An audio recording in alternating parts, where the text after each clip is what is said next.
안녕하십니까. 혼란한 정치 시사 이슈를 게스트와 진행자의 혼을 담아서 술술 풀어보는 송국근의 혼술타임. 자, 오늘 모실 분은 지난주 이진숙 전 MBC 보도본부장에 이어서 언론 생활을 오래 하신 분입니다. 이창섭 전 연합뉴스 편집국장님 모셨습니다. 안녕하십니까. 네, 안녕하십니까. 자, 이창섭 국장님은 언론사 생활을 한 30년 동안 하셨고 연합뉴스 편집국장 그리고 연합뉴스 TV 경영기획실장을 지내셨고 펜앤마이크 또 대표를 지냈었습니다. 그래서 항상 언론 현장에 계셨는데 최근에 뭐 근황을 좀 소개를 먼저 해주시죠. 한국 공공브랜드위원회 진흥원. 예. 공브랜드진흥원 거기서 일을 하신다고 하던데. 지금 이제 한국 공공브랜드진흥원이라고 지금 우리가 이제 이게 국가 브랜드 같은 것들이 다이내믹 코리아라고 이제 한번 만들어졌어요. DJ 때 굉장히 이제 잘 썼습니다. 그거를. 근데 그 뒤로가 없어요. 그 뒤로 뭐 마땅하게 우리가 이제 상당히 고령화되기도 하고 나라가 초저출산에 그리고 또 이제 초인류 국가가 됐잖아요. 근데 여기에 맞는 어떤 이제 브랜드 자체가 없기 때문에 국가 브랜드도 새로 이제 개발해서 세계에 더 알려야 되겠고. 예를 들어서 서울시 같은 경우는 지금 이렇게 돼 있지 않습니까? 아이서울유라고 돼 있습니다. 근데 상당히 이해하기가 좀 어렵죠, 그죠? 그 박원순 시장 때 만든 거죠. 네, 그래서 이제 그런 서울시에 좀 더 맞는 전에 있던 건 하이서울인데 그런 이제 지역 브랜드. 그리고 나라가 이제 워낙 지금 다원화되고 우리 지방자치 발전했지 않습니까? 그래서 뭐 마포구, 용산구, 그다음 각 지역의 뭐 시도 다 브랜드가 필요하죠. 또 그 고도화돼야 되고. 그래서 그런 이제 브랜드를 조금 더 국제화하고 세계화하는 업무를 하기 위해서 외대에서 김유경 교수라고 그 우리나라 브랜드 전문가입니다. 그래서 그분이 이제 이 브랜드 진흥원을 만들었어요. 그래서 언론인으로서는 참여해가지고 이제 우리 지역과 커뮤니티와 국가의 어떤 브랜드를 새로 개발하는 그런 일을 하고 있습니다. 지금 그러면은 브랜드위원회 요즘은 활동을 하고 계시고 그 언론계에서 한 30년 계신 거죠? 30년 제가 이제 언론에서 뭐 평생 언론에 있었죠. 그렇죠. 평생 언론에 있어서 연합뉴스 이제 기자로 공채 기자로 들어가서 제가 어떻게 하다 보니까 운이 좋아가지고 방송 기자가 됐어요. 그 YTN 창립팀에 가가지고. YTN 창립팀에 가서. 그래서 YTN은 이제 연합뉴스가 보도 채널 24시간 보도 채널을 만들었죠. 그래서 방송 기자도 하고 PD도 하고 이제 그렇게 하다가. PD도 하셨네요. 네네. 그래서 그때 KBS에서도 많이 오고 우리가 공채로도 사람도 엄청나게 뽑았습니다. YTN에서. YTN 만들 지금 때. 저 청와대 홍보기획비서관 이기정 씨라고 최근에 문제들 이번에 이기주 기자하고 이렇게 설전했던 그분이 이제 그 CBS 출신인데 우리가 YTN 첫 이제 그 방송국 출범했을 때 CBS에서 우리한테 왔어요. 그 정치부장까지 했죠. 그래서 이제 뭐 거의 비슷한 이제 언론계 그렇게 이제 있었죠. 그리고 그다음 연합뉴스로 복귀를 했는데 대부분 방송에 갔다가 연합으로 복귀를 안 해서 텍스트 매체에서 방송으로 갔다가 안 돌아왔어요. 근데 저는 이제 연합뉴스로 다시 복귀해가지고 연합뉴스 기자를 하다가 연합뉴스에서 24시간 보도 채널을 또 만들었어요. 연합뉴스 TV라고. 그렇죠. 근데 연합뉴스 안에서 방송 경험이 있는 사람이 이제 별로 없는 거예요. 저는 이제 PD도 했고 기자도 했고 텍스트도 했고 방송 쓸 때 왔어요. 연합뉴스 TV는 이제 뉴스 총괄 부국장으로 가가지고 거의 그냥 뭐 피땀 흘려서 그 방송국을 이제 만들었죠. 그래서 연합 TV 보도 채널 2개를 다 만들어. 그렇습니다. 이 스픽스에도 연합뉴스 TV 출신 PD님들이 많이 와 계세요. 깜짝 놀랐습니다. 지금 뭐 대단히 훌륭한 방송국이고요. 또 저하고 같이 일했고 제가 토대를 닦았던 그 연합뉴스 TV에 있었던 PD들, 앵커들 다 이쪽에 또 와 계시더라고요. 그렇더라고요. 참 보람 있고 아주 뭐 이게 와서 아주 기쁩니다. 자, 그런데 오늘 제가 뭐 어렵게 모신 이유는 지금 저는 사실 윤석열 대통령이 6개월 동안 계속 지지율도 떨어지고 어려움을 겪고 있는 이유 중에 하나가 언론 환경 탓이 크다고 봅니다. 제대로 한 일이 홍보가 되지 않고 또 가짜 뉴스가 막 쏟아지고 이런 상황인데 저는 그렇게 보지만은 그 언론을 평생 몸담아 오신 우리 이 국장님께서 볼 때는 지금 언론 환경이 좌편향이 돼 있다고 보십니까? 아니면은 뭐 만약에 그렇다면은 뭐 구체적인 사례를 좀 들어주시죠. 좌편향이 됐다. 이것 때문에 좌편향이다. 이렇게. 언론이 지금 사실은 이제 가장 심각한 수준으로 이제 편향돼 있습니다. 편향돼 있고 언론인의 정치화. 과거에도 뭐 일부 이제 언론인 하다 정치권으로 가고 했는데 지금은 완전히 언론사 자체의 어떤 기자와 PD와 이런 언론인들이 정치 언론인화된 거예요. 정치 언론이나. 그래서 전에는 이제 예를 들어 사실을 중시하고 객관 보도를 하려고 예, 그러고 예. 중립성을 지키려고 그러고 예. 이랬는데 지금은 완전히 편을 갈라가지고 예. 네 편 내 편 나눠가지고 예. 안에서 죽기 살기로 싸우는 거죠. 저 같은 경우도 이제 연합뉴스 아까 TV를 만들었지 않습니까? 예. 연합뉴스 경비획실장으로 가 있었어요. 예, 예, 예. 근데 정권이 바뀌고 사장이 바뀌고 경진이 다 바뀌더니 언론 노조가 이제 저 친구는 박근혜 때 편집국장을 했으니까 보수 성향이다. 아, 예. 저놈을 잘라라 이렇게 된 거예요. 그러니까 디지털 뉴스부라는 데로 갑자기 예. 발령이 났습니다. 예, 예. 디지털 뉴스부는 뭐 어떤 데냐 하면은 외신, AP, AFP, 로이터 이런 데서 찍은 사진을 예. 그 밑에 보면 영어로 이제 캡션이라고 아, 사진 예, 설명이 캡션 들어옵니다. 다는 거죠. 예. 그러니까 언제 어디서 누가 무슨 말을 예, 했다 예. 하는 게 밑에 들어오는데 예. 그 번역하는 부서로 갔어요. 아, 그러니까 이제 어떻게 보면 대법원장을 예. 법원 경비로 발령낸 것 같아요. 그렇네요. 네, 그래서 가서 제가 이제 고생을 했습니다. 고생을 했는데 예를 들어서 지금 이제 저희 회사에서만 이렇게 된 게 아니고 연합뉴스, KBS, 예. MBC, YTN 이런 공영 언론사들에서 대대적인 이제 그 적폐청산이라는 명분 네. 하에 예. 그 이상한 위원회들이 만들어졌어요. 그 언론 노조가 이제 예. 주도 언론 노조는 이제 민노총 산하에 있는 언론 그렇죠. 노조를 얘기합니다. 그래서 예를 들어서 연합뉴스는 혁신위원회 예. 영어로 해보면 무서워요. 이노베이션 커미티, 어. 인민위원회 예, 예, 같은 인민위원회. 느낌이죠. 예. 그다음 KBS는 그 진실과 미래위원회, 아. Truth and Future Committee 예. 이름도 이상하죠, 예, 그죠? 예. 그다음 MBC는 정상화위원회, Normalization Committee. 그 다음에는 YTN은 미래발전위원회. 예, 예. 이게 노조 중심으로 만들어져서 좌편향 시민단체들이 들어가가지고 네. 후배 기자들이 선배나 또는 동료의 기사를 이게 왜 이렇게 썼냐, 보수적으로 썼냐, 네. 왜 니는 이런 관점이냐, 그걸 다 따집니다. 네. 따지고 개인 한 사람 한 사람의 조그만 잘못이라도 없는지 다 찾아내가지고 예, 예. 무더기 징계, 해고 이런 일을 한 겁니다. 아, 예. 그래서 지금도 수십 명이 사실은 소송을 하고 있고요. 예. 저도 그 해고 무효 소송 2심이 아직도 진행 중입니다. 아, 거의 4년 2016년에 네. 제가 해고돼 가지고요. 네. 5년 이상 네. 2018년에 해고돼 가지고 네. 5년 이상 제가 지금 거의 소송으로 인생을 허비하고 있는 거예요. 해직 기자네요. 해직 기자. 그렇죠. 그렇죠. 본의 아니게. 이 지금 조금 21세기 여기에 해직 기자가 또 이게 이제 문명 국가에서는 사실 우리 한국에도 이런 사례가 이제 한두 번 있습니다. 한 게 70년대 그 동아 투입. 예, 예, 그 언론 자유를 요구하는 기자들이 이제 성명을 발표하니까 그 정부 압력으로 이제 광고주들이 광고를 안 해 거죠, 동아일보에. 백지 광고가 들어오니까 백지 광고 사태 광고 오너가 예. 이제 두려워서 그 기자들을 해고한 게 네. 한 번 있는 거죠. 그때 당시에는 이제 오너 스스로 해고를 네. 한 겁니다.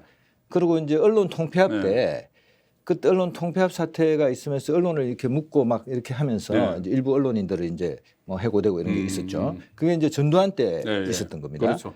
그 이후로 언론기본법 그때 뭐 만들고 있을 때. 네, 근데 민주화가 된 이래로 사실은 언론 노조와 또 민주당이라는 외부의 정치 세력과 네. 또 심지어는 이제 뭐 청와대가 개입했을 가능성도 있어요. 그렇죠. 그래서 이런 네. 쪽에서 공영 언론사 기자들을 성향에 따라서 네. 사고 방식에 따라서 생각이 다르다는 이유로 후배들이 조사하고 징계한 사례는 네. 세계적으로도 아무 데도 없어요. 네. 단 한 군데 있어요. 네. 중국의 문화대혁명 때 홍위병들이 네. 한 겁니다. 네. 그때 말고는 한국에서 이제 이런 일이 있었던 거죠. 놀라운 일이죠. 놀라운 사실. 일이죠. 네. 그리고 그러니까 이것이 이 어떤 정치적 목적을 가지고 조직적으로 그 진행이 된 거네요. 그러니까 공영방송 곳곳에서 그런 위원회가 만들어지고 명칭도 살벌한 위원회를 만들고 했으면은 결국은 그 문재인 정부 청와대 차원에서 청와대와 또 민노총이 협업을 했겠네요. 그것도. 네, 네. 그때도 협업을 했겠네. 지금 이제 협업 뭐 가능성 수사를 해봐야 되는데 네. 기본적으로 이제 언론 노조가 주동이 네. 돼서 민주노총 산하에 네. 이제 언론 노조 주동해서 한 거고요. 그 다음에는 이게 이제 문재인 대통령이 취임사에서 예, 예. 저를 지지하지 않은 사람의 대통령이 되겠다. 모든 국민의 아, 대통령이 그렇게 그 되겠다. 이야기를 유명하잖아요. 했죠. 예. 근데 전혀 그런 일을 안 했잖아요. 근데 이제 문 대통령이 예. 그 한 것 중에 이런 게 있습니다. 주류 세력을 교체하겠다. 예, 예. 문재인 대통령 이건 분명히 아, 자기가 세력 교체가 있었죠. 얘기를 했죠. 예, 예. 자기 공약으로. 예. 그리고 이것이 곳곳에서 진행이 됐어요. 예. 그래서 검찰도 이제 뭐 윤석열 전 대통령 그렇죠. 검찰총장 들어갔을 때 예. 검찰을 전부 친문 검사로 예. 바꾸고 뭐 저항하고 한동훈 한직으로 발령하고 이런 일이 그렇겠죠. 있었죠. 예. 법원이 대표적으로 이런 일이 많이 일어났습니다. 그러니까 우리 김명수 대법원장 대법원장 체제 안에서 들어가서 보수 성향의 그냥 뭐 저 법원 간부들이 다 그냥 뭐 징계받고 뭐 소송도 양청태 하고 전 대법원장 뭐 구속까지 대법원장을 구속한 그러니까. 거죠. 사실은 엄청난 예. 사건이죠. 예. 사실. 그래서 법원에서 이제 이런 어떤 주류 세력 교체를 했고요. 예. 법은 못지않게 이 주류 세력의 교체 내지는 네. 언론인의 교체, 네. 사상에 따른 숙청이 네. 일어난 곳이 언론계입니다. 언론계. 네. 네. 그래서 지금 이제 특히 이제 공영 언론들, 그러니까 공영방송국. 노조가 주도하는, 네. 노조가 경영과 편집에 적극적으로 관여하는 네. 이런 회사들, KBS, 연합뉴스, 연합뉴스 TV, YTN, MBC 네. 뭐 이런 곳에서 대대적인 이제 숙청이 일어났죠. 그러니까 이것도 어떻게 보면 일종의 언론 알박기죠. 언론사에 막 알을 박아놔가지고 네, 그것이 윤석열 정부 들어서 6개월이 지났지만 제대로 되지 않고 제대로 네. 원상 회복이 안 되고 계속 윤석열 대통령이 곤란을 겪는 이유 중에 하나인데 네. 그건 저는 그런 이야기까지 들었어요. 지금 그전에는 제가 청와대를 한 10년 출입을 했는데 네. 청와대 출입 기자들을 그 정권과 좀 어떻게 연이 있는 사람들을 보내요. 취재가 잘 되라고. 네. 그런데 지금은 지금 말씀하신 그런 언론사에서는 오히려 공격적인 기자를 대통령실로 보내는 거예요. 네. 대통령에게 아주 비판적인 기자들을. 네. 그래서 이번에 MBC도 뭐 결국 이제 그런 연장선상이라는 이야기가 있는데, 그럼 이걸 지금 기울여져 있는데 이거를 바로 평평하게 펴는 방법, 정상적인 언론 환경을 만들기 위한 방법. 사장단 그때 문재인 정부에서는 들어오면서 사장단을 다 교체를 했죠. 네. 막 법인 카드 쓴 거 막 뒤져가지고. 네. 지금은 그렇게 하기는 사실 어려운 상황인데 어떻게 이 바로 펴낼 수 있는 방법이 뭐가 있겠습니까? 지금 이제 이게 그 언론 내부에 그러니까 그 KBS나 연합뉴스 사장은 지금 성경 사장은 그 문재인 대통령이 대통령 비서실장과 민정수석을 할 때 청와대 출입 기자고 청와대 간사였습니다. 연합뉴스 사장 간사 그렇게 이제 돼 있고 그다음에 이제 곳곳에서 사실은 문정권과 인연이 있는 또 그와 비슷한 성향의 KBS, MBC 뭐 다 마찬가지잖아요. 그렇게 돼 있고 거기 말고도 지금 보면은 한상혁 방통위원장 민주언론시민연합 출신이잖아요. 정영주 방송통신심의위원회 위원장 한겨레 출신의 KBS 사장 때 편파보도를 주도했고 여기는 삼성을 죽기 살기로 비판했는데 자기 아들은 삼성 다녀요. 미국 영주권자고 그다음에는 이제 노무현 재단 이사, 리영희 재단 이사였고요. 강기석 뉴스통신진흥회 이사장, 전 이사장, 경향신문 체육부 출신인데 노무현 재단 이사. 그리고 이태원 참사 희생자 이름을 유족 동의 없이 공개한 민들레라는 신흥 탐사 보도 매체 운영위원. 운영위원이네요. 그리고 그 후임으로 있는 김주원 연합뉴스를 관리 감독하는 기관이에요. 뉴스통신진흥회 이사장은 언론개혁시민연대 사무총장인데 이 양반은 그 이승복 우리 나는 공산당이 싫어해가지고 그게 1968년에 키가 120cm밖에 안 되는 초등학교 2학년이에요. 국민학교 2학년 무장 공비에 의해서 이제 죽었는데 조선일보가 보도를 했죠. 조선일보 보도가 전부 오보고 사기라고 끝까지 주장하다가 이게 이제 이 사람 자체가 실형을 선고받았던 집행유예 되고 나중에 뭐 무마되긴 했지만 근데 이런 사람이 지금 언론 기관의 그 감독 기구라든지 이런 데를 다 장악하고 있는 거죠. 언론사뿐이 아니고 언론을 감독하는 기관까지도 다 장악이 돼 있네요. 그렇죠. 그리고 이제 여기는 이승복은 제가 그래서 자료를 안 봤어요. 이승복은 이 학생은 사망 시신 부검을 했는데 대검으로 입이 찢어져 있습니다. 대검으로. 근데 이게 공산당이 싫어요라는 말을 했는 걸 현장에서 들은 사람은 없어요. 그렇지만 그런 이제 그 형의 이제 정언이 있는 거고 형의 정언이 잘못됐다 하더라도 키가 120cm밖에 안 되는 그 초등학교 2학년을 68년이면 우리나라가 북한보다 못 살 때예요. 근데 무장공비가 침투해서 대규모로 입을 찢었잖아요. 그것 자체로서도 너무나 잔혹한 얘기잖아요. 근데 이런 것들을 뭐 무조건 잘못됐다고 주장하는 이런 친구들이 지금 곳곳에서 출세해 있는 거죠. 곳곳에서 알박이 돼 있고. 그래서 이것을 그 임기가 다 있잖아요. 그래서. 그리고 이제 여기는 그 임기 끝까지 버티고 심지어는 연임을 추진하고. 연임을 추진. MBC 사장도 뭐 연임하라고 한다. 박성재 사장도 지금 뭐 연임하겠다는 거예요. 그러니까 곳곳에서 지금 이제 거기 박성재 사장도 연임을 꿈꿀 수 있는 것이 그것을 그 방송문화진흥원이 여전히 그 사람들이 돼 있기 때문에 가능한. 그렇죠. 지금 이제 방송문화진흥회 이사장이 권태선 씨라고 있는데 여기는 한겨레 신문 출신이에요. 그러니까 여전히 그 사람들도 임기가 있으니까. 그렇죠. 그래서 한겨레 신문 출신이고 여기는 국정감사에 출석해가지고 이번에 뉴욕 막말 사건 관련해서 MBC를 편들면서 눈물을 흘렸던 사람인데요. 아까 보니 리영희 재단 이사장, KBS 이사, 황경윤 운동연합 공동대표. 그다음 이 이 사람은 정말 이상한 게 삼성전자 준법감시위원회 위원까지 했어요. 그게 삼성이란 대기업에 좌파들이 어떤 그 감시단체를 만들어가지고 그 대기업에서 빨대를 꽂아가지고 돈을 빨아가는 거예요. 그래서 언론 환경운동연합이라는 이 시민단체에서도 부적절하다. 이래서 이 사람이 그만뒀어요. 근데 자기 경력에는 이건 다 빼버렸어요. 그리고 방문진 방송문화진흥 이사를 하는데 그전에 KBS 이사까지 한 거죠. 그래서 이런 좌편향된 사람들, 정치 언론인들 이 사람들이 정치 언론 할 수밖에 없어요. 왜냐하면 좌편향을 하면은 해고돼도 언론 노조에서 급여다 주죠. 출세하죠. 사장되죠. 국장되죠. 부장되죠. 특파원되죠. 그만두고 나와가지고 온갖 기관에 가서 온갖 호사를 누리면서 잘 사는 거죠. 그래서 이런 전체 시스템, 이런 전체 시스템을 바꾸지 않으면 아예 그 기본 털부터 털부터 지금 문재인 정권이 했던 것처럼 뭐 법인카드 뒤져가지고 내보내기는 하기가 어려우니까 그래서 전체 구조를 이런 구조가 생기지 않도록 정권이 바뀔 때마다 특히 이 진보 정권이 바뀔 때마다 이 방송을 장악을 하고 지금 또 방송법을 야당일 때는 또 막 추진을 하다가 여당 돼서 건들지도 않았던 방송법을 또 민주당이 또 건들려고 하고 있는. 지금 뭐 오늘 그걸 통과했죠. 그런데 이런 거를 털부터 이제 바꾸는 작업이 지금 필요하다는 말씀이시죠. 저는 이제 이걸 어떻게 봤냐면 대한민국은 초인류 선진국가의 일보 직전에 가 있어요. 이미 우리가 선진국은 돼 있고 여기서 정말 진짜 언론의 자유, 사상의 자유 또는 일할 수 있는 여러 가지 좋은 일자리, 그다음 국가 자체가 복지가 넘치고 이렇게 하려면은 기본적으로 언론 자체가 선진화돼야 되는 거예요. 근데 우리 언론은 언론이 전에는 이제 이건희 회장이 정치는 사류 이렇게 했다고 공격받았잖아요. 지금은 대한민국은 언론이 사류입니다. 언론은 사류다. 왜냐하면은 저도 현재 기자인데 상당히 좀 듣기 그런데 사료라는 것을 그러니까 이제 뭐 설명을 하자면 일단은 과거에는 이제 우리 송 국장이나 제가 기자 생활할 때는 기자 수가 상대적으로 적었어요. 그렇죠. 그런데 그 뒤로 이제 그 종편도 생기고 모두 채널도 생겨 수많은 뉴미디어들까지 생기면서 기자들이 왕창 늘어났어요. 근데 이 과정에서 기자들이 그 기자 훈련 우리가 팩트 같은 거 틀리면 선배들한테 박살이 나고 깨지고 눈물 흘리면서 우리가 기자 생활을 배웠잖아요.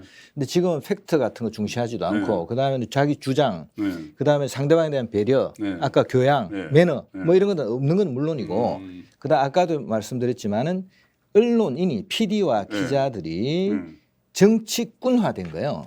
정치꾼화됐다. 정치에 직접 참여하는 거예요. 그래서 그렇죠. 내가 정치꾼화 되면은 이게 아까도 말씀드렸지만 국장에 부장에 뭐 특파원에 청와대 출입 기자에 온갖 거 다 하고 사장하고 돈 벌고 뭐 명예 얻고 그리고 이걸 유지하기 위해서 김어준 같은 친구를 저는 언론인이라고 안 봅니다. 왜냐하면 언론인 훈련도 하나 그게 뭐 선동꾼일 수는 있겠죠. 왜냐하면 팩트를 전혀 우리는 팩트에 예를 들어 이렇게 되어 있습니다. 사실을 계속 누적시켜서 쌓으면 진실이 드러난다는 거죠. 사실을 누적시키면 진실이 드러난다. 우리는 편견이 있습니다. 그래서 예를 들어서 제가 뭐 예를 들어 보수적이다 이러면은 좀 진보적인 주장은 별로 안 받아들이고 싶고 또 어떤 보수적인 주장은 아유 크구나 하고 이걸 또 더 받아들이고 싶잖아요. 그렇지만 항상 객관적으로 나는 과연 편견이 없는 걸 보고 사실을 하나씩 둘씩 쌓으면 그 안에 진실이 드러나는 거예요. 근데 사실 자체를 여기 있는데 그 사실을 배제해 버리는 거예요. 가짜인데 이건 사실이라고 제시하는 거예요. 이런 언론이 되어 있기 때문에 이게 이 언론 전체를 언론판 전체를 개혁해야 바꿔야 된다. 그래서 그 중에 이제 여러 가지 중에 하나 가능한 게 일단은 우리나라에 공영 언론이 너무 많아요. 공영 언론. 공영 정리해야 되네요. 그래서 공영 언론을 보니까 이게 간단히 세봐도 15개 되더라고요. 그렇게 제가 지방 방송까지다. 아니 뭐 큰 거만 그래요. KBS, EBS, MBC, KTV, 국정정책방송이죠. 국회 TV, 그죠? 방송대학 TV, 교통방송, 아리랑 TV, 국방 TV, 맞네요. 사이언스 TV, 일자리 방송, YTN, 연합뉴스, 연합뉴스 TV, 연합인포맥스 이것만 해도 15개. 그게 다 정부 돈이 지원되는 거잖아요. 정부 지원이 되고 공영적 구조를 가지고 있기 때문에 그 공영 안에는 사실은 언론 노조는 다 들어있잖아요. 그 노조가 요즘 지금 노동이사제 같은 걸 해서 노조가 경영 다장악 할 수 있는 방향으로 가잖아요. 그러면 이 공영 언론의 주인은 누구냐면 국민이에요. 세금은 보수 시민도 내고 진보 시민도 냅니다. 그 세금의 지원을 받기 때문에 그 언론사에서 일하고 그 언론을 운영하는 사람들은 항상 나는 과연 중립적인가 나는 편견에 빠져 있지 않은가 생각하고 그 국민의 총의를 반영하려고 노력해야 돼요. 근데 이거는 지금 제일 문제 중에 하나가 지금 언론 노조가 말이죠. 그 민주노총 산하로 들어가 있잖아요. 다 그렇죠. 그러면서 지금 언노련의 민주노총으로 들어가 있습니다. 언노련에 강령에 얘기 있습니다. 우리는 노동자의 정치 세력화를 기치로 비민주적 법과 사회제도의 개혁과 네. 인간의 존엄성 보장, 자유평등 실현의 한길에 힘차게 나선다. 이게 언론 노조 강령이에요. 네. 이게 뭐냐면 언론 노동자의 정치 세력화를 정치 세력화. 명문으로 딱 맡고 있는 거예요. 언노련에서요. 저 언노련에서. 말하네요. 근데 그게 우리 영남일보도 언노련 뭐 이게 좀 노조가 있는 거 아니에요? 예, 노조가. 그 노조원들은 자기도 모르는 사이에 자기가 민주노조 요번에 그 대통령 탄핵 뭐 이런 데 가보면요. 네. 거기에 언론을 개혁하라 뭐 예를 들어서 언론을 뭐 공정한 언론을 하자 이런 것만 있는 게 아니고 네. 또 뭐 예를 들어서 윤석열 대통령이 무능하니까 탄핵하자 뭐 네. 물론 이런 것만 있는 게 아니고 주한미군 철거, 철수도 아니에요. 철거, 북한 용어예요. 주한미군 철거. 그다음에 뭐 종전선언, 평화협정 체결. 뭐 이런 식으로 완전히 정치화된 구호들이 난무하는 거예요. 그게 언론 민노총이나 이런 곳의 주장인데 그 언론 노조에 다 들어와 있고 그 친구들이 전에는 사실은 언론 노조가 있다 하더라도 경영이나 편집에 그렇게 개입하지 않았어요. 사실은. 그렇죠. 왜냐하면 기자의 어떤 기자의 뭐 권익을 위해서 봉급 올려달라고 그렇죠. 이런 거 했죠. 봉급도 올리고 뭐 일하는 환경을 개선하고 또 너무 무리한 뭐 간부들이 있으면 거기에 대해서 견제도 하고 이랬죠. 근데 지금은 완전히 이게 권력화돼 있다는 거죠. 언론의 본분은 우리가 권력을 비판하는 거잖아요. 언론 노조가 권력이 돼 있고 민노총이 권력이 돼 있는 거예요.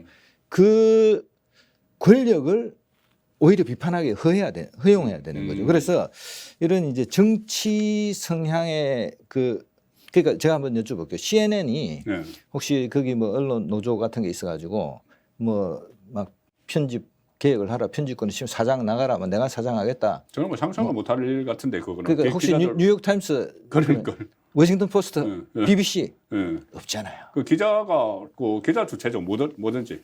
그래서 대한민국만 지금 공영 언론사가 너무 많고 이 공영 언론사 안에 특정 정파의 그 경도된 세력의 영향이 너무 크고 그리고 이런 언론이 국민의 의사결정을 만드는데 개입하잖아요. 잘못된 의사결정을 해서 국가도 망하게 할 수 있는 거예요, 사실. 그 우리 광우병 때 뭐 전형적으로 보지 않습니까? 그렇죠.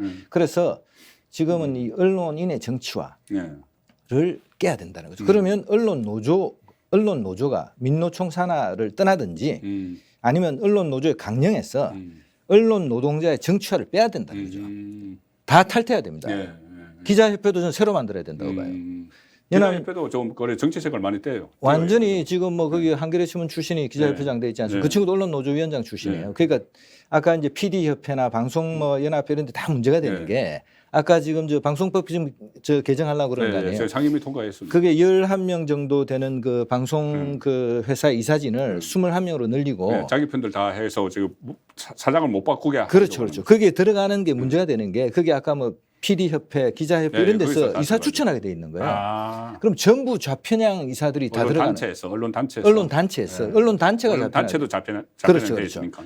그래서 이제 그 특별 다수제를 해서 3분의 2 이상 동의받으면 하자고 그러는데 3분의 2가 다 좌파가 들어가 있는 그런 게 돼 있는 거죠. 그래서 이런 것들을 바로잡지 않으면 대한민국의 선진국 되는 게 어렵다는 거죠. 그러니까 이 기본 틀을 완전히 바꾸는 작업을 윤석열 정부가 하려면 참 지난한 고난한 작업이긴 한데 고단한데 꼭 해야 되는 일인데 지금 말씀하신 대로 지금 언론이 사료가 돼 있고 정치화가 돼 있으니까 민주당이 언론과 협업을 해서 이 정권을 흔드는 일이 더 쉬워진 것 같아요. 사료가 돼 있으니까. 그래서 가령 예를 들어서 이 MBC의 그 자막, 자의적인 자막단 것 이것을 민주당 박홍근 원내대표가 먼저 알고 뭐 최고위원회에서 이야기한 것 이런 것도 일종의 협업 냄새가 나는 거고 이것은 뭐 더 탐사는 또 언론이라고 보기 그렇지만 어쨌든 김의겸 그 대변인이 협업이라는 표현을 했죠. 청담동 술자리. 이렇게 여러 가지 이런 것들을 보면은 그 전에 또 뭐 채널 A 사건이 MBC가 보도한 것도 그렇고 이런 것을 보면은 지금 그 정원 유착 이런 이야기들을 많이 하는데 저는 지금 새로운 형태의 정원 협업이 이루어지고 있는데 정치와 언론의 협업이 이루어지고 있는데 주로 가짜 뉴스가 많다. 가짜 뉴스를 그 유사 언론에서 막 양산을 하고 아니면은 또 민주당에서 양산을 해서 언론에 토스를 해주든가 아니면 언론에서 만든 것을 민주당이 국회에서 이야기를 하든가 뭐 이런 그 청담동 술자리처럼 이런 현상이 좀 특이한 현상 아닌가요? 윤석열 정부 들어서 양쪽이 협업을 하는. 이게 이제 실제로 시작된 건 좀 일찍 저는 시작됐다고 봅니다. 아, 그래서 그런가요? 첫 번째 이제 여러 번의 시도가 있었고요. 그 중에 이제 가장 극단적인 케이스가 그 MBC의 광우병 보도입니다. 아, 예. 네, 그래서 그 광우병 보도 때 1탄 광우병 이제 미국산 소고기 안전한가 하는 미국 보도가 있었고요. 그래서 그때 제가 그 보도를 보니까 저는 런던 특파원을 했습니다. 런던 특파원하고 바로 돌아오니까 영국은 광우병의 원산지입니다. 거기서 광우병이 엄청나게 발생했고 제가 런던 특파원을 했기 때문에 한국에 오면 7년 동안 헌혈을 못하는 그런 상태. 왜냐하면 그 광우병 인자에 노출됐을 수 있기 때문에. 한국에 오니까 광우병 소고기 먹으면 다 죽는다고 난리가 난 거예요. 그래서 영국에 살면서 제가 아이들도 영국에 소고기를 먹이다 왔단 말이에요. 그럼 이 아버지는 이게 이상한 아버지인가 해서 그 보도를 제가 한번 들어가 봤어요. 아, VOD를 보니까 전부 틀리고 전부 자막 조작이고 도대체 근데 그게 뭐 대단히 어려워서 그런 모르겠는데 구글에 가서 영어로 한두 부만 치면 다 나와요. 전부 그게 사실 확인이 다 되는 거예요. 아레사 벤슨이라는 미국 여자가 죽었는데 그 사람을 딱 쳐보니까 그 광우병으로 죽었을 수도 있지만 그게 이제 광우병하면 VCJD라고 그러고 Varied CJD라고 그러고 그냥 그 광우병 말고 광우병하고 유사한 병이 있는데 그건 CJD라고 그래요. 근데 그런 것들을 다 찾아보면 이 사람은 광우병이 아닐 수도 있다고 다 돼 있는 거예요. 근데 우리가 그때부터 자막을 조작하고. 야, 그러면 그때 그러니까 광우병 사태도 MBC 그때부터 자막을 조작을 한 거네요. 그래서 이번에 자막 조작이 이제 문제가 되는 게 그때 말은 이럽니다. 그 다우너스가 영어로 이제 영어로 영상에는 저기 다우너스가 있다. 그럼 저 다우너스를 우리가 지금 도축하는데 왜 당신이 이걸 도축하느냐 이러니까 그 업자가 도축하는 일꾼이 우리 회사의 정책이다 이렇게 영어로 이렇게 돼 있어요. 근데 밑에 자막에는 왜 광우병 소를 도축하는가? 다우너스는 주저앉는 소입니다. 그래서 우리보다 더 엄격해요. 미국은 어떻게 돼 있냐면 그 도축장에 소가 도착하면 미국이 나라가 캘리포니아 하나만 해도 대한민국보다 크잖아요. 그렇죠. 그러면 저기서 뭐 하루 종일 차를 실어가지고 도축장으로 오는 거예요. 오다 보면 탈수라든지 또 여러 가지 다른 병이라든지 이런 게 있을 수가 있어요. 그래서 소를 도축장에서 도축하기 전에 세웁니다. 그래서 5분 동안 국가 그 수의사가 나와요. 공공 수의사가 나와서 소를 5분 동안 서 있는지 확인합니다. 그래서 5분 동안 서 있으면 그 소는 전부 건강하니까 도축장으로 들어가고 그때 주저앉는 소가 있는 거예요. 다우너스 주저앉는 소. 그 주저앉는 소는 뭐 장염이 걸렸을 수도 있고 뭐 그러니까 다른 광우병하고는 뭐 전혀 상관없죠. 그래서 그 소도 다시 이렇게 세워서 5분을 서 있으면 도축을 합니다. 한 번 썰어진 걸 한 번 더 기회를 주는 그래서 어떤 때는 물을 뿌리기도 하고 이제 왜냐하면 그 축산업자나 도축업자는 그게 자꾸 이게 폐사시키면 폐기를 해야 돼. 돈이 들잖아요. 그러니까 그렇게 기회를 주는데 그 다우너 소를 일으켜서 도축하는 것은 팔러시죠. 정책인 거죠. 그런데 그 장면을 보여주면서 밑에 자막에는 왜 광우병 소를 도축하느냐라고 자막이 나오는 거죠. 미국산 소는 광우병 소를 도축해서 그러니까 영어로 하면은 뭐 Why do you slaughter downers? 다우너를 도축하느냐 이렇게 되는데 다우너를 광우병 소를 도축하느냐 이렇게 엉터리 자막을 다는 거죠. 그리고 답을 It's our policy 이렇게 얘기하는 거예요. 그러면 우리의 정책이다. 그러면 이거를 광우병 소를 도축하는 게 미국의 정책이 되고 그렇죠. 미국이 그 소를 한국으로 수출을 하는 게 그게 이제 말이 안 되는 게 광우병 소는 그럼 그 소는 미국에 나가면 미국 국민이 다 죽을 거 아니에요. 그렇죠. 오바마 때입니다. 좌파 대통령이에요. 오바마 그걸 하겠냐고요. 그러니까 처음부터 끝까지 전부 거짓 방송인데 지금 말씀하신 것 중에 거짓 방송을 하고 그 다음에는 그게 당장 야당이 들고 일어났잖아요. 그렇죠. 그때 당시 야당이 민주당이 막 소를 다 막 한국 국민을 다 죽이려는 그 다음에 수많은 시민사회단체 좌파단체들 뭐 전교조 뭐 기타 뭐 온갖 단체들 다 광화문에 촛불 들고 일어나가지고 미국산 소고기를 우리를 다 죽이려 한다 이렇게 가져갔잖아요. 그 흐름을 저는 가짜 뉴스든 진짜 뉴스든 선동적인 콘텐츠를 아까 만들고 근데 우리는 그런 걸 보도 못해요. 왜냐하면 팩트를 확인해야 되니까. 그렇죠. 근데 팩트도 안 한 그 MBC의 김보슬 PD 그다음에 조능희 PD 송일준 법국장 이런 친구들이 다 나중에 막 승진하고 난리가 났어요. 그거 잘했다고. 근데 그 완전히 엉터리 보더라고요. 그다음에 제가 말씀드린 게 민주당이 뛰어들고 좌파 시민단체가 뛰어들고 그다음에는 온갖 시위꾼들이 다 나왔잖아요. 그래서 너무나 안전한 미국산 소고기를 사실 우리가 미친 짓을 했잖아요. 네, 그래서 미국의 그 미 무역 대표가 여자였는데 한국 네. 와서 기자들한테 뭐라 그러냐면은 한국 기자들이 막 달라드니까 제가 영어도 그대로 기억이 나요. This is science. 과학을 이야기한다는 거예요. 미국은 이미 그 통제 상태에 들어가서 미국산 소고기는 안전하다는 거예요. 그렇죠. 근데 미국이 어떤 나라인데 그걸. 그 소고기 우리보다 훨씬 많이 먹는데 그래서 그런 엉터리 방송을 했는데 제가 말하는 건 아까 이제 협업 말씀하셨잖아요. 야당이 문제 제기하고 언론이 확대 재생산하고 좌파 언론이 그거를 시민사회단체가 확대 재생산하고 그게 다시 또 언론이 확대 재생산하고 근데 이게 촛불 탄핵 때도 똑같이 같아요. 그래서 지금 한국 언론이 저질이라고 지금 얘기하는 게 이 지금 선동의 구조를 깨야 되는 거죠. 이 지금 선진국가에서 이 자랑스러운 나라에서 그리고 그 팩트도 모르는 게 아니라 구글에만 검색만 해보면 다 나오는 거예요. 그렇네요. 전부 제가 거짓 말했습니다. 그렇네. 네. 원래 이제 그 영어를 잘하시고 또 영어를 전공을 하셨고 했으니까 그런 거를 좀 캐치해냈었는데 근데 영어를 그렇게 잘해서 아까 영어 뉴스 자막 다는 거 캡스 다는 거 말로 들리는 거 글이 다르니까 이상해서 제가 이제 들여다본 거예요. 그래서 제가 그때 그 MBC 광업 조능희하고 김보슬하고는 통화를 했어요. 예. 그래서 한 10군데 정도 틀렸다는 거가 이게 틀릴 수가 있냐. 너는 데스크도 없냐. 너그 언론사는 근데 보니까 이 친구들이 다 PD인 거예요. 우리 보도국은 기자가 쓰고 데스크가 데스크 보고 이상하면은 감각적으로 다시 확인하라 그러잖아요.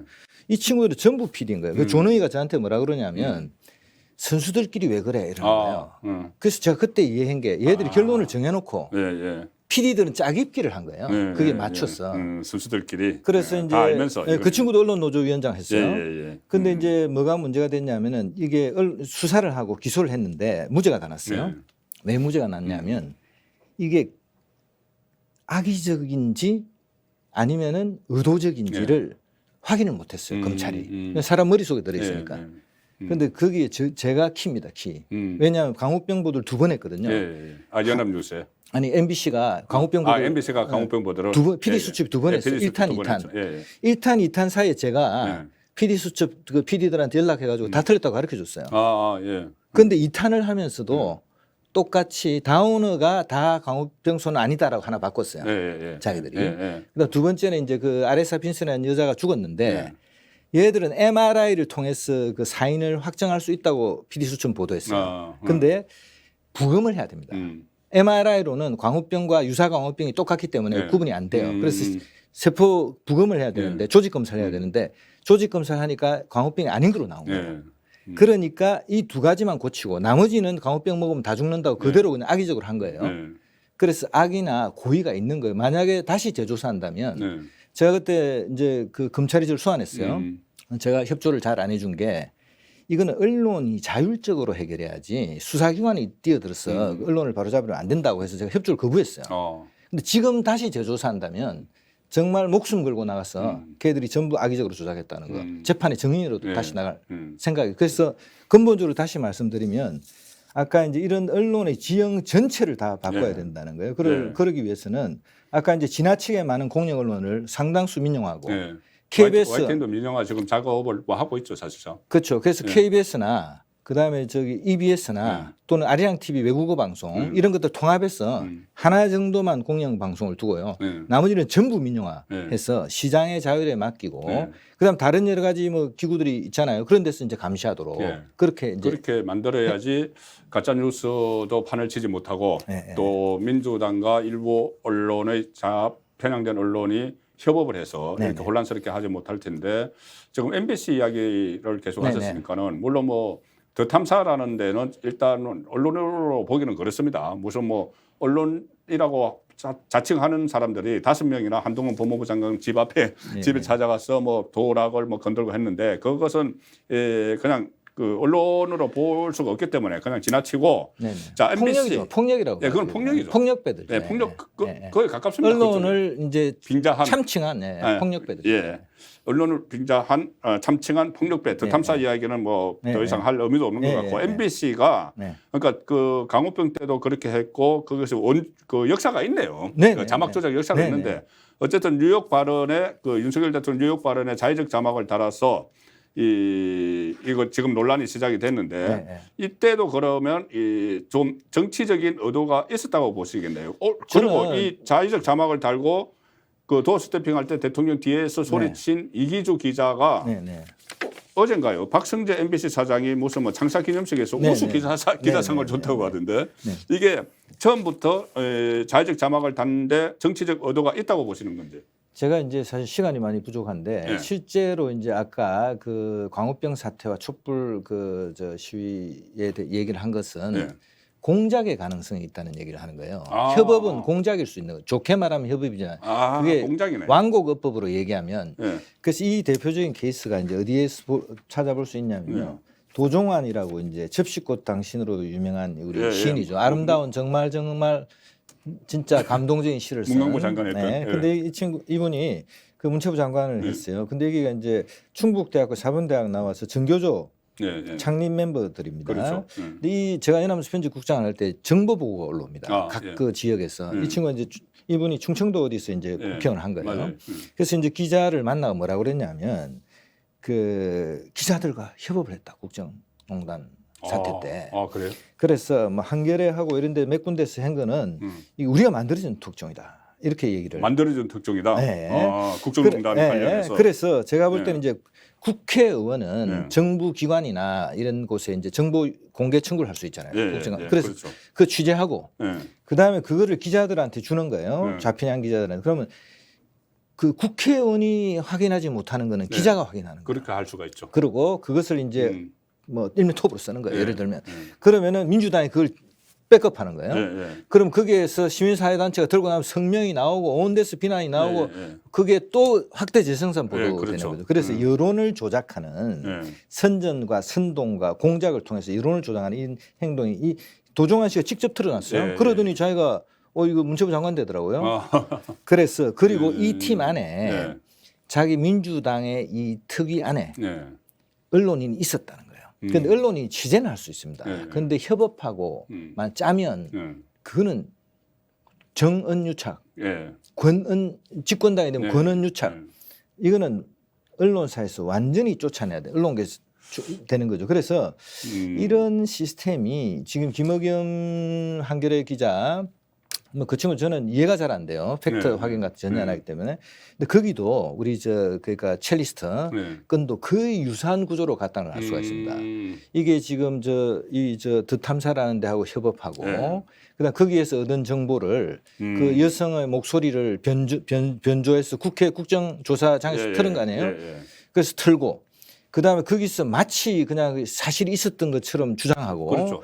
그다음 그것을 대대적으로 언론이 보도하고 한겨레 뭐 이런 데서 예, 예, 다 보도하고 보도했죠. 그래서 그 흐름으로 가다가 이거는 뭔가 틀려져가 꺾인 거 아니에요. 네. 그런 형태고 그다음에 지금 뉴욕도 지금 발언. 예. 가장 중요한 게 가로 열고 미국이라고 국회. 네, 그러니까 국회. 근데 저는 제일 문제 있다고 보는 게 가로 열고 닫고 미국이라는 자막을 예. 없는 자막을 아까 영상에는 없는 자막을 전혀 없죠. 단 거 아니에요. 예. 이거 완전히 조작이잖아요. 예, 예. 그다음에 이것이 그 카메라 기자가 그 행사가 끝나고 나오는데 행사장을 나가는 대통령을 끝까지 따라다니면서 한 5초 뭐 7초 찍은 거 안에 있는 거 아니에요. 한 건 했다고 바로 이게 본사로 연락된 거 아니에요. 현지에도 알려진 거 아니에요. 그리고 바로 민주당으로 날아갔죠. 민주당으로 갔죠. 민주당에서 MBC 보도도 하기 전에 먼저 주장했죠. 그다음 그게 대서특필하면서 보도됐죠. 그 전달한 친구는 민주당 의원 보좌진이잖아요. 네, 맞아요. 예, 영상이 다 선임 비서관. 넘어간 거 아니에요. 그 영상이 지금 아직도 풀도 되지도 않았는데 다 넘어간 거 아니에요. 그래서 여기도 아까도 얘기했지만 어떤 공작의 메커니즘. 그 뉴욕 보도도 그 박원근 원내대표 주장하고 나서 김어겸이가 바로 브리핑했어요. 그래서 이런 공작의 메커니즘이 어느덧 우리 사회에 완전히 이제 뿌리 내려져 있다는 거죠. 그래서 제가 이제 주장했던 게 그 대통령 정권이 교체되고 나서 조선일보 인터내셔널 포럼이라고 이제 저 TV조선에서 한 국제 포럼이 있었어요. 거기 언론 그 특별 분과가 있어가지고 제가 이제 거기서 이제 그 세미나를 했습니다. 그때 제가 주장한 게 언론 자유 회복 위원회를 구성하라는 거예요. 그래서 아까 공영 언론사들에서 일어났던 그 문화 대혁명에 준하는 언론인 숙청, 사상에 대한 탄압, 생각을 탄압한 거예요. 제가 뭐 어디 도둑질을 했다거나 돈을 먹었다거나 뭐 예를 들어서 뭐 성추행을 했다거나 아무것도 없잖아요. 그건 해고됐잖아요. 누가 보수적이기 때문에 해고했다는 거예요. 생각을 탄압한 거예요. 그렇잖아요. 그래서 과연 어떤 일이 일어났나? 이것도 대대적으로 보도됐습니다. 그 MBC의 스트레이트라는 그 탐사보도 매체가 저를 엄청나게 공격했어요. 그날 제가 저기 금색순위 1등에 갔습니다. 이창섭은 잘 몰라요. 통신기자이기 때문에. 근데 제가 금색순위 1등에 간 거예요. 지금 보니까 통신기자는 이름이 안 나오죠. 매크로. 신문에 이름이 안 나오니까. 매크로가 붙은 거예요. 매크로. 매크로 돌렸네. 기계들이 붙어가지고 공감 좋아요. 그래서 우리 저 김경수도 사실 대통령 매크로 돌렸잖아요. 사실은 그게 민주주의에 대한 범죄입니다. 사실은. 그렇죠. 근데 그런 기재가 MB 그다음에 저 미디어 비평이라고 KBS에서 만들었어요. 거기도 저를 불러가지고 막 그게 박살을 냈어요. 저를 내놓고. 그래서 이런 것들이 거대한 어떤 하나의 언론 노조와 저는 그 문재인 정권의 조국 민정수석실의 그 백운우 저 민정비서관 그걸 저는 의심합니다. 그런데 그 친구는 지금 보니까 그 저 다른 건으로 뭐 2년 구형을 수사받고 있더라고요. 울산시장 선거 불법 개입 혐의 있고. 그래서 그거 받고 있더라고요. 근데 거기서 저는 어딘가가 컨트롤 타워가 돼가지고 노무현 때부터 기자실 다 부셨잖아요. 그리고 기자실에 막 그 신생 언론사를 다 집어넣었잖아요. 그 다음에는 이게 문재인 정권 들어와가지고는 그때 우리가 논두렁 시계 사건, 그다음 피아제 시계 건, 그다음에 그 노정현 딸에게 지금 미국 뉴욕에 박연차 돈이 들어가서 몇백만 불 이런 것들 언론이 집중적으로 보도했잖아요. 그래서 노무현 대통령이 자살한 거 아니에요. 그래서 언론을 반드시 바로잡겠다는 언론 개혁 문건이 있었어요. 또 언론 그 장악 문건, 방송 장악 문건이 민주당에서 만들어졌어요. 그래서 일사불란하게 우리가 이 나라에서 뭔가 움직이는 거예요. 그래서 이거를 저는 이대로 가면 대한민국 선진국 못 된다는 겁니다. 그래서 언론자유회복위원회를 만들고 여기에서 어떤 일이 있었는지 지금 저 KBS의 정주환 보도국장이라고 제가 편집국장할 때 그 보도국장이었어요. 거기도 해고됐어요. 그래서 소송해가지고 복직해가지고 소송하고 수많은 언론인들이 아직도 지금 소송에 시달리고 있고 이런 적은 근대 문명 국가에서는 한 군데도 없어요. 그래서 이것을 지금 다 조사해서 백서를 만들고 그다음 아까 공작은 없었는지 그다음 이걸 밝히고 그중에서 기소해서 처벌할 건 처벌하고 그다음에는 시간이 다 지나서 용서할 건 용서하고 그렇게 해서 언론 전체를 새 출발하는 거 이게 하나 그래야 아까 저기 여기 다 한상혁이 뭐 권태선이 뭐 김보슬이라고 그 KBS 여기자는 이달에 기자상 특별상을 받았어요. 근데 이 상 받을 때 심사위원이 그 이효성 씨라고 방통위원장 했던 그 좌편향 교수예요. 그러니까 이게 다 그냥 좌편향 학자, 좌편향 언론인, 언론 노조, 민주당, 그 다음에는 뭐 바깥의 시민사회 단체들이 한 묶음처럼 묶어져 가지고 이런 일이 일어났기 때문에 이것 자체를 반드시 한번 밝혀야 된다. 저는 이제 그렇게 봅니다. 상당히 중요한 이야기입니다. 이런 것들이 이 자막 조작이 그 전부터 있었고 지금은 이것의 협업이 아니고 공작이다. 그리고 지금 듣고 보니까 김의겸 의원 같은 경우는 그때 최순실 국정농단 때 한겨레에서 그 취재 반장을 했거든요. 그걸 취재를 했습니다. 그러면 그때도 벌써 뭐 공작 협업 같은 게 이제 이루어지고 있었다는 이야기가 되는 거죠. 그럴 가능성도 있죠.